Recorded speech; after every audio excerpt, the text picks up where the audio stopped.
वो भारत से, पूरे मुल्क से सेकुलरिज्म छोड़ी बल्कि जो डाइवर्सिटी है और इक्वल अपॉर्चुनिटी है वो खत्म करना चाहती है बीजेपी का असली चेहरा है। सर शशि थरूर से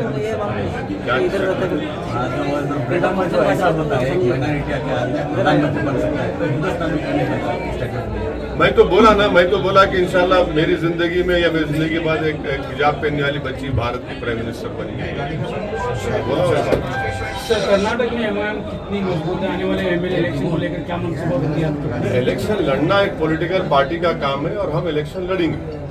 तो जिस तरह आपने यूपी में बहुत ज्यादा सीटें बिठाई थी, कर्नाटक में भी प्लानिंग है? इलेक्शन लड़ना है ना, पॉलिटिकल पार्टी का काम। हम तो कोई एनजीओ नहीं है, हमारा काम इलेक्शन लड़ना है। इलेक्शन लड़ेंगे और उस ताल्लुक से जब फैसला होना है पर इलेक्शन लड़ेंगे। क्या लड़ेंगे, कितने लड़ेंगे, वो हम सब बैठ के डिस्कस करके बात करके फैसला लेंगे।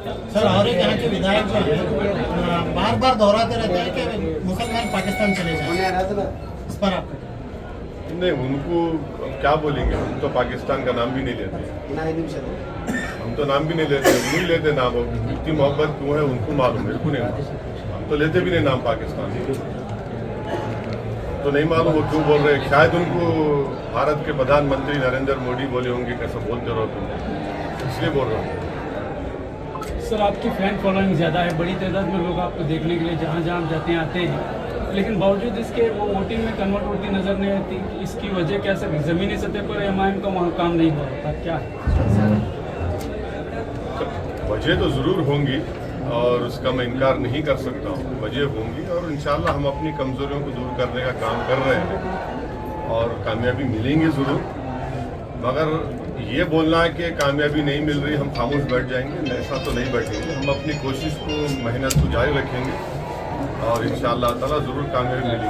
ये जो नौजवान जो हमारे साथ हैं ये भी कल इंशाअल्लाह ताला लीडर बनेंगे और उनके मुस्तक़बिल के लिए हम ये लड़ाई लड़ रहे हैं और इंशाअल्लाह वो खुद इस जिम्मेदारी को आगे लेके बढ़ेंगे। सर जेडीएस के साथ मिला? हाँ, आने वाले असेंबली इलेक्शंस में जेडीएस के साथ आपको बेनिफिट बनाएगा क्या? देखिए लास्ट टाइम ऐसा हुआ था, लास्ट टाइम हम इलेक्शन नहीं लड़ने का फैसला ले लिए थे। उसके बाद जेडीएस के कुमारस्वामी हमारे चीफ मिनिस्टर को जाके मिले, फिर मेरे को बोला गया, मैं जाके उनके लिए कैंपेन करके आया। अब ऐसा नहीं हो सकता, वो अपना काम करेंगे, अब हम अपना काम करेंगे। सर स्टेट में ऐसा भी बात है, बीजेपी का बी टीम एमआईएम आपका पार्टी है ऐसा बोलते हैं सर, कांग्रेस लोग बोलते हैं सर, क्योंकि चलने वाला हूँ, चलो मेरे साथ आप भी 1 घंटा चलता हूँ मैं भी, चलो मेरे साथ, क्या कर रहे हैं, वो चलते हैं, मैं भी चलता हूँ, सब चलते वो मेरे क्या मालूम, हर उनके पार्टी का प्रोग्राम है, हमको क्या बोल रहे हैं सर। और हिजाब और हलाल कट की वजह से इधर जो हालात जो बन रहे हैं इसके लिए आप क्या कहते हैं? हिजाब तो देखिए सुप्रीम कोर्ट में एक जज तो हिजाब के फेवर में जजमेंट दिया, वो बहुत बड़ी बात है। और उन्होंने ये बोले कि हिजाब के ताल्लुक से जो जज साहब फेवर जजमेंट दिए, उन्होंने ये बोले कि मुस्लिम बच्चों को पढ़ना ज़रूरी है।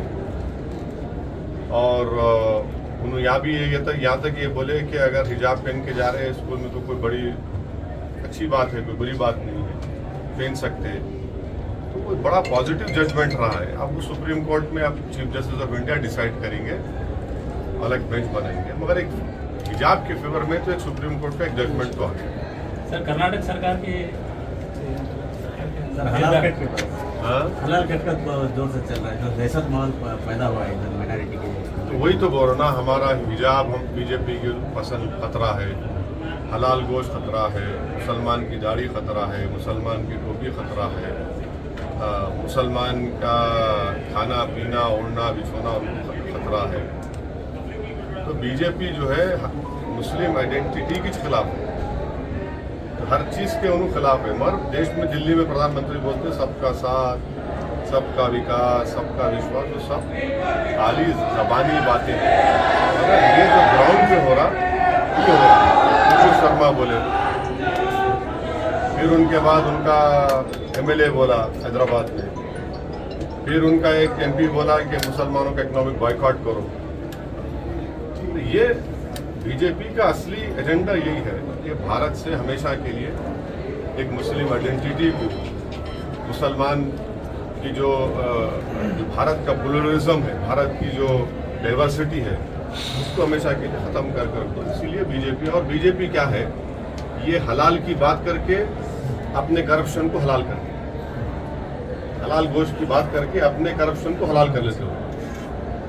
समझे ना मेरी बात, वो हलाल हो जाता, ये हलाल गोश्त हमारा उनको खराब दिखता, करप्शन उनके लिए हलाल है, मगर हम जो गोश्त खा रहे जो उनके लिए वो नहीं वो चेंज करेंगे। अरे इतना कमीशन खा रहे हैं, इतना वीडियोज आए उसके पूरा, एक बेचारा सुसाइड भी कर लिया था एक, उसको बारे में क्या बोलेंगे। तो हर चीज उनको जो अच्छा लगता हलाल, मुसलमानों की बात हराम, ये बीजेपी का एजेंडा है। सर आने वाले इलेक्शन में एमआईएम से कितने विधायक लड़ेंगे, कितने सीट्स पर आपको? अभी टाइम है ना, अप्रैल में इलेक्शन होता बोल रहे 23 में, तो आपको जवाब देंगे, अभी जल्दी है। कर्नाटक में भी मदारिस के सर्वे की बात की जा रही है, आप इसको किस नजरिए से? मैं सर्विस का खिलाफ था, हूँ और रहूँगा।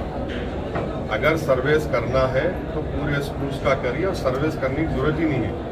गवर्नमेंट ऑफ इंडिया में एक मिनिस्ट्री है, मिनिस्ट्री ऑफ एजुकेशन, उसमें UDISC आप देखो नेट पे अवेलेबल, उन्होंने पूरे कंट्री का सर्वे करे, स्कूल्स का, रिकग्नाइज अनरिकग्नाइज मदर सबका कर लिए, वो ऑलरेडी लिस्ट है उनके पास, आप उसमें देख लो। आप सर्वे क्यों करना चाह रहे? खाली एक समुदाय का, एक रिलीजन का सर्वे क्यों कर रहे? आप सबका सर्वे करो। मदरसे का कर रहे तो आप RSS के शिशु मंदिर स्कूल्स का भी करो, मिशनरी स्कूल्स का करो, प्राइवेट स्कूल्स का करो, गवर्नमेंट स्कूल्स का करिए कि गवर्नमेंट स्कूल्स में जो गर्ल्स स्कूल्स है कितने टॉयलेट है, कितने पीने का पानी का इंतजाम है, वो करो आप, वो देखो आप।